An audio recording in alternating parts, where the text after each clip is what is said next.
Bienvenue à Manga Badass. Aujourd'hui, on devait s'attarder sur le manga Moonlight Act. À savoir si je continue ou si je ne continue pas après la lecture des 3 premiers tomes. Mais, de fil en aiguille, je me suis attardé sur l'auteur Kazuhiro Fujita. Alors, il faut savoir qu'il jouit d'une certaine réputation. Je ne vous parle pas au Japon évidemment, mais en France également. Seulement pas à l'échelle de son talent. Et Karakuri Circus peut en témoigner. En attendant, je vais vous parler du premier contact qu'on a eu avec ce mangaka. C'était à travers Ushio et Tora, dont 3 OAV étaient sortis. Alors je me rappelle plus si c'était sous-titré ou pas. Peut-être, mais en tout cas, on pouvait repérer dans les magasins spécialisés des années 90. C'était un animé qui donnait terriblement envie, qui était terriblement badass, avec un style graphique de l'époque, le trait assez dur à la Otsukidoji, la Yu Hakusho. Enfin voilà, et surtout avec des démons. Un jeune homme avec un démon, franchement, ça donnait grave envie. Mais à l'époque, je ne me la suis pas procuré, ces OAV. Je le voyais toujours de loin et ça donnait grave envie. Et au Japon, Ushio Tora a profité de 34 tomes entre 90 et 96. Le mangaka enchaîne avec une œuvre majeure, Karakuri Circus, qui entre 97 et 2006 bénéficie de 43 tomes. C'est un shonen qui traite de combat d'un groupe de marionnettistes immortels en quête de revanche contre des marionnettes enchantées. Alors, aujourd'hui comme hier, cette série jouissait d'une réputation très très bonne. Seulement, à l'époque, cette série n'a pas eu le succès escompté. Certainement que les éditeurs Akata Delcourt s'attendaient à un succès à la JoJo, quoique à l'époque JoJo avec un petit succès également, mais ce qui d'après les premiers lecteurs n'aurait pas été volé du tout. Pour ma part, je n'avais que feuilleté le premier tome, ça devait être à la FNAC et j'étais pas rentré tout de suite dans le monde. C'était une époque où il y avait pas mal de shonen à acheter et ma mangatech débordait. Donc je suis passé à côté de cette œuvre pour ma part. En attendant, cette série a réussi à égaler les éditions Glénat, et pas en bien. Pour ceux qui se rappellent, les éditions Glénat avaient d'abord fait des parutions avec des couvertures rigides et qui ne ressemblaient que très peu ou de très loin aux œuvres originelles. Puis ils ont changé de politique et ils ont ajouté des jaquettes et puis ensuite le sens de lecture originel.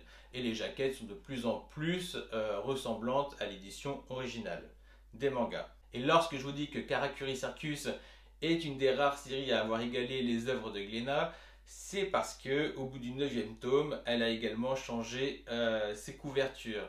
Donc lorsque vous collectionnez les 22 tomes qui sont sortis en France, vous constatez que les 9 premiers, je crois, si je me rappelle bien, sont un peu jaunes, et puis les autres sont beaucoup plus austères. Alors, j'aurais voulu vous parler en détail de cette œuvre, mais ne l'ayant pas lu, je ne suis pas légitime à le faire. J'ai appris en travaillant la vidéo qu'il y a un animé qui a été fait en 2018 et qui est accessible sur Amazon Prime. Mais d'après un abonné avec qui j'ai échangé sur le Discord, juste les 5 premiers épisodes sont satisfaisants. Et puis après, c'est très décevant pour ceux qui ont suivi, du moins, la série en manga. Je suis quand même allé à la pêche aux informations et à travers mon Discord, je savais qu'il y avait 2 pèlerins fanas de Fujita qui juraient que par lui, classifiant ces shonen comme les meilleurs du monde. Donc d'après leur expérience, je suis allé chercher leur avis. Dommage, il y en a un qui dormait donc il m'a pas répondu, dédicace à Fanfan. Et d'autre part, j'ai eu la chance que Madriski prenne le temps de me donner son avis. Et ça correspond à toutes les œuvres de Kazuhiro Fujita. C'est que ces personnages sont ultra charismatiques. D'autant plus que pour lui, la série est quelque chose d'intemporel malgré ses 25 ans d'existence. Alors, oui, on peut le dater comme une ancienne série, mais elle reste très moderne d'après lui. Un autre élément qui ressort, c'est qu'il trouve que le style de dessin est dingue. Et il trouve à travers les 20 premiers tomes aucun défaut à redire à cette œuvre. Et à partir de là, je n'arrive plus à l'arrêter. Et il enchaîne. Oui, ce qui est génial dans cette série, c'est que tu as au moins 3 personnages principaux qui se retrouvent, qui se quittent, qui ont des aventures chacun de leur côté, et puis qui se retrouvent. Et donc ça, je trouve ça très intéressant, effectivement, dans la construction d'un récit. Et il finit avec une dernière remarque, précisant que c'est une œuvre assez tragique et qui prend aux tripes. Donc voilà, c'est quand même de sacrés bons points de ce qui ressort de son avis. Bref, j'aurai l'occasion de revenir sur cette œuvre lorsqu'on aura le droit à une réédition, peut-être chez Kazé qui a déjà publié Moonlight Act, ou peut-être Delcourt s'il reprend les droits de cette série. Sur le Discord, ça discute beaucoup de rumeurs. A priori, ça nous semblerait être les deux maisons d'édition le plus intéressées pour rééditer cette série. Après, on est dans la zone des rumeurs, de ce qu'on aimerait, entre le rêve et la réalité, tout ce qui est à la base d'une discussion sur Discord. À savoir que c'est un peu la spécialité du lieu de parler des versions de luxe qu'on aimerait, qu'on souhaiterait, ainsi que des rééditions de mangas et de collections assez rares. Donc à ne pas confondre rêve et réalité, néanmoins ça n'empêche pas de croiser les doigts. Et à défaut qu'une maison d'édition prenne le temps d'investir dans cette série, et ben je commencerai la série en scan. Bah oui. Alors, il y a également une collection Black Museum qui est sortie, autant au Japon qu'en France d'ailleurs. Donc au Japon, c'était en 2007 qu'est apparu Springan, donc c'était un one shot. Donc je crois que c'est en 2016 en France, ainsi que Ghost and Lady, qui est paru je crois en 2015 ou 2014 et en 2017 en France. À savoir que celui-ci est en 2 tomes. Donc de l'avis de certains lecteurs qu'il y a sur mon Discord, on m'a conseillé fortement Ghost and Lady avant Springald. Voilà, Ghost and Lady, c'est vraiment une lecture qui a beaucoup plu. Donc peut-être que c'est une solution pour rentrer dans le monde de Fujita, de passer par Ghost and Lady et puis d'enchaîner ensuite par Moonlight Act. Voilà, moi c'est ce que je conseillerais. Pour rentrer dans le monde de Kazuhiro Fujita, plutôt que de commencer une série qui fait plus de 20 tomes, essayez donc les œuvres en 1 ou 2 tomes. Grosso modo, je ne vous parle que de ce qui est plus connu, de ce qui a été paru en France, parce que ce serait trop laborieux pour moi de vous parler de tous les autres côtés, comme Bakegiamon, etc. et compagnie. Mais revenons à Moonlight Act, parce qu'à la base, c'est de ça que je voulais parler, à la suite des 3 premiers tomes que j'ai lus, à savoir si je continue ou si je ne continue pas. Donc cette œuvre est parue entre 2008 et 2014 au Japon, et en 2010 chez nous. Donc c'est une œuvre qui a également sa renommée parmi les aficionados de Fujita. C'est une œuvre dont la série est actuellement en cours avec 26 tomes et finie au Japon avec 29 tomes.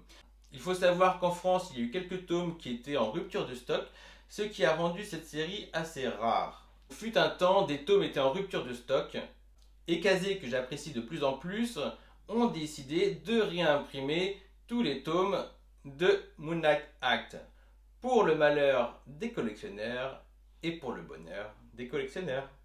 Pour ma part, je ne vais pas vous faire un synopsis ou un résumé de cette œuvre, parce que ce n'est pas mon point fort. Et puis, il vous suffit de lire sur internet, si ça vous intéresse, ce sera tout aussi bien. Moi, ce que je veux faire, c'est donner mon avis à travers les 3 premiers tomes, à savoir si je continue ou si je ne continue pas. Donc clairement, on a un style graphique atypique pour un shonen atypique. Mais dans tous les sens, excellent. Je veux dire, le graphisme est excellent et le shonen, par son originalité, est excellent également. On part sur une base tout ce qui est de plus classique. On a un héros balèze qui aime la bagarre, qui cherche la bagarre, un peu simplet mais très bon dans le fond. L'auteur s'amuse un peu avec les clichés mais pour les destroy tout de suite après. Donc par exemple, on a un trait de caractère du personnage qui est qu'il ne dit jamais ce qu'il pense. Ou qu'il dit à chaque fois son contraire. Et puis tu as la copine d'enfance, si chère aux japonais, qui est secrètement amoureuse de Gecko, notre héros. Mais alors si tu t'attends à une potiche, alors là tu n'as rien compris. Elle a un caractère de fou. Avec le héros, ils forment un couple en devenir, mais il n'hésite pas à se mettre plein la gueule. Elle est débrouillarde, pas conne pour un sou, elle est cool et en plus elle sort ou elle est sortie avec plein de mecs, plus ou moins badass, plus ou moins naze. Donc à travers ses copines, elle passe un peu pour une nympho. Donc vraiment un personnage super original, super badass. Voilà comment l'auteur destroy les clichés du shonen et en particulier sur un personnage féminin et ça c'est top. Alors grosse dédicace au dialogue, ils sont fous, ils sont fous. Après est-ce que c'est la traduction qui veut ça? En tout cas pour ma part c'est très bien traduit même si je ne connais pas le japonais. La traduction est grave plaisante. Et puis il y a les traits d'abord un peu étranges, des visages, des têtes des personnages, et puis très vite avec les expressions qui se déforment, et puis avec les monstres assez badass et tout ça, ça prend forme. Franchement, c'est un style graphique qui est génial, et franchement au niveau des monstres, ils se lâchent. Les scènes d'action sont très très sympathiques, très puissantes, sont très très puissantes.